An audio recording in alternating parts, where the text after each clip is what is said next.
All right, let's take a look at some of the tools that are in Salesforce that are available to help you manage your jobs through the installation process. So in order to do this, let's open the Marie training customer that we've been working with. Marie has now signed her proposal and is ready to have her job installed. So I want to go to her landed option.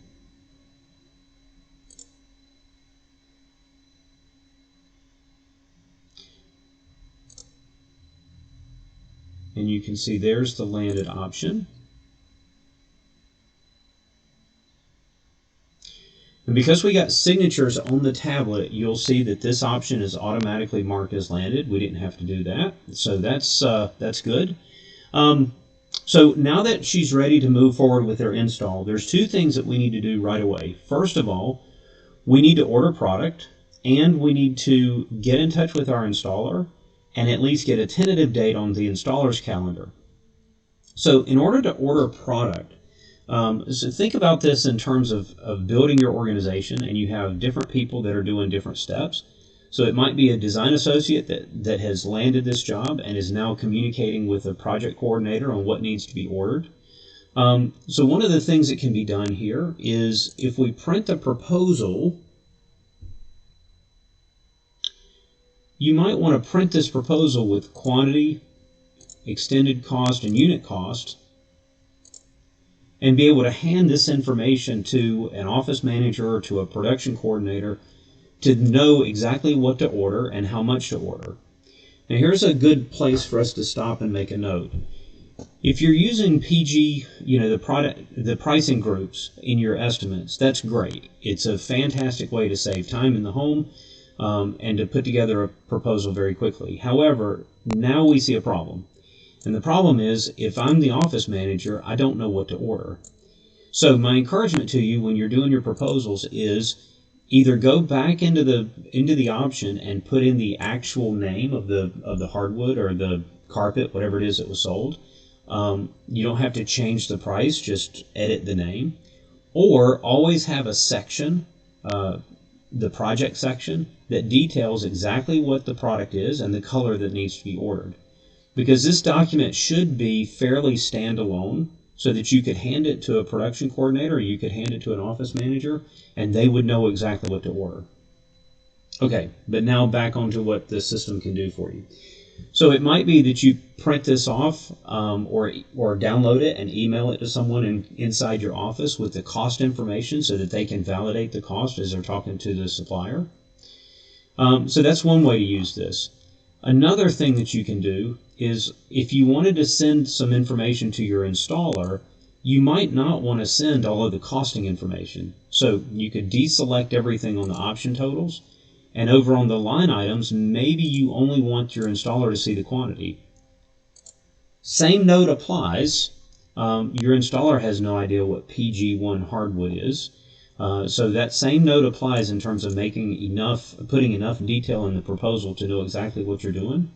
But now you'll see with this printed version, I have the line items of what we're ordering and what needs to be done, and I have the quantities over here to the right. And you'll find that a lot of your installers, they don't really care for a ton of detail. They just want to know how much they're doing. So this tells them that they're installing hardwood and they're installing 125 square feet of it. So you could download this. You could simply download it here and attach it to an email and send that right off to your installer so that they have that right away. The other thing that your installer might want to see is a drawing or pictures that you've taken. So from the option, I can click over to the installation plan. And the installation plan is going to show you all of the individual room drawings that you made in the tablet. It's also going to have, if you took any notes, notes would be here, doors, everything that's there. What are you removing? What kind of furniture is it that's being moved? Installation information. Any photos that you took on the tablet are also going to show up there. The nice thing, one of the really nice things about this is if you look right under the rooms plan title, there's a link. And if you click on that link, this is a link that anyone can access even without a Salesforce license. So you could copy this link, put it in an email, send it to your installer, and your installer would be able to see everything that you had put in the tablet with respect to the drawing and the pictures and notes and stuff. This particular one was hardwood, so there's no carpet, there's no seaming, but if there was a seaming diagram, inside the floor plan you would also have a link to the seaming diagram so that you could get the seaming diagram and print that off as well. Alright, so we've given information to the installer about what the job is. We've given information to our office manager about what needs to be ordered. And now what I want to do is, the installer has said, yeah, they could do this in about 3 weeks. So I want to go ahead and put that on the calendar. So when I use the drop down here, I just go straight to the calendar.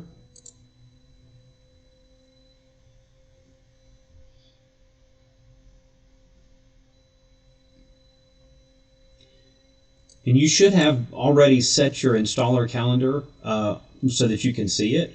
So you'll have your events at the top, and then other calendars that are available to you, you can add to those. And we'll cover that in a different video, but you can add to those, and I've got my installer calendar set up.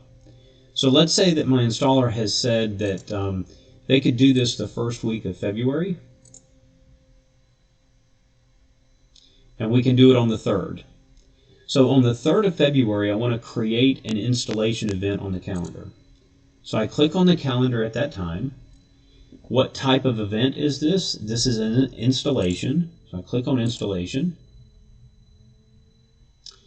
Who is my customer? This is Marie. I'm going to search for the project number and search for the option. Now for this contact name, I want this contact name to be my installer's name. So you should have already created your installer as a contact at this point. If not, go back and review how to create a contact and set up your installer as a contact. So I'm going to use the Samuel installer, Samuel training installer, and I'm just going to search for Samuel. There he is. Okay, so now I have Samuel installer training that's doing this job. Now Samuel's going to get there at 8 o'clock in the morning, and he tells me that it's going to take him until about lunchtime to do this job. It's not a particularly big job, so we'll say that he's going to go until 12:30. One other note here, right now as I'm creating this, it's assigned to me. I'm signed in as Megan, but I want this assigned to the installer calendar, not to Megan's calendar. So I'm going to take that out, and actually the installer calendar is not a person, it's a calendar. So when I need to hit the drop down and go to calendars and find my installer calendar. So each location has an install calendar. In my case, it's this test location. Yours would be installer and then your branch name. Save that. And now when I go back and look at this calendar, I have that event that shows up on the calendar.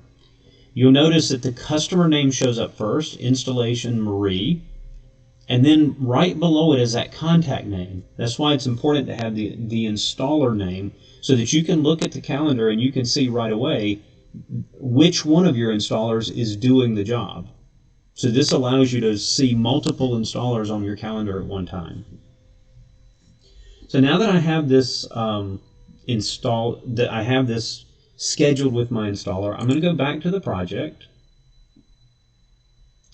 And remember, we talked about the chevrons and what purpose they have. So this, at the project level, this is not going to affect my reporting, but I do want to know that we've ordered the product and we've scheduled the install.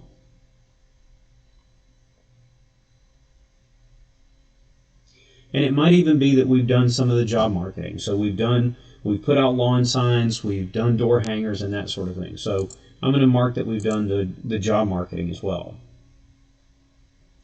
This does not change any of the reporting. When I go back into the option,